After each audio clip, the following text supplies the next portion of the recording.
հիմա մեկնաբանում եմ օրոյի հայտարարությունը։ Եթե մի պահ փորձենք հասկանալ, թե օրոյի իրական վիճակը, օրոյի հայտարարության մեջ բովանդակություն կա, ենթադրենք, որով ես հիմա կասեմ, թե ես ինչպես եմ մեկնաբանում։ Ուրեմն ուզում եմ, որ դուք բարձ գիտակցեք, բոլոր հարցումները ցույց են տալիս, բոլոր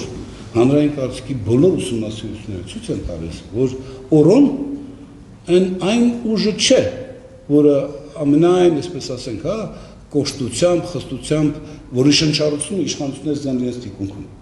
Եկեք իրենց անունով անվանել։ Հետևաբար արհեստական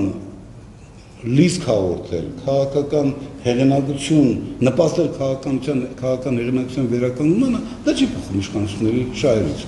ընդհանրապես չի փոխում։ Հետևաբար ես չեմ կարծում, ես ուղղակի չեմ կարծում, որ այն ինչ որ տեղի ունենում աղերսներ ունի օրոյի հետ, թեպետ օրոն ակնհայտորեն փորձում է այն վերագրելով հավելյալ որևէ իրականության հետ կապ չունեցող դիվիդենդներ շահել։ Ես այսպես եմ կարծում։ Ինչ վերաբերում է բուն ձեր հարցին կապված Սամվել Բաբայանի հետ, իհարկե նախաքննություն է գնում։ Կարծում եմ ես որևէ մեկնաբանություն չեմ անի, եւ դա ճիշտ է, բայց մի բան կարող եմ ասել։ Տեսեք, ես չգիտեմ Սամվել Բաբայանը որքանով առնչություններ ունի այս ամենից, ինչ նախաքննությունը կապացուցի կամ չի ապացուցի դա։ Բայց նամար ակնհայտ է մի բան, ով էլ որ կանգնած լիներ այս գործարքի հետևում, եթե փորձ է կատարվում զենիթահրթիռային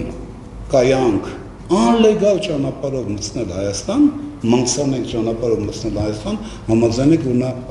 միայն այս հանգամանքը լուրջ մտահոգությունների առարկա կարող է դառնալ։ Ենթադրել, որ այն կարող էր մտնել Հայաստան, ծառայել մեր զինված ուժերին, ամենքան նույնիսկ ծայրահեղ երևակայության, վառ երևակայության պարագայում մենք չենք կարող անել, որտեղ դա կարող է շատ օրինական ճանապարհներով։ Հիմա ով է կանգնած սրա հետևում, որքանով այդ պերսոնաները, անձերը, որոնց մասին հայտարարում ուղղակիորեն կապված են առնչություններ, նախաքննությունը ցույց կտա։ Ես կարծում եմ մենք չենք փորձի, ես ինքս գոնե չեմ փորձի իրադարձությունները ավելի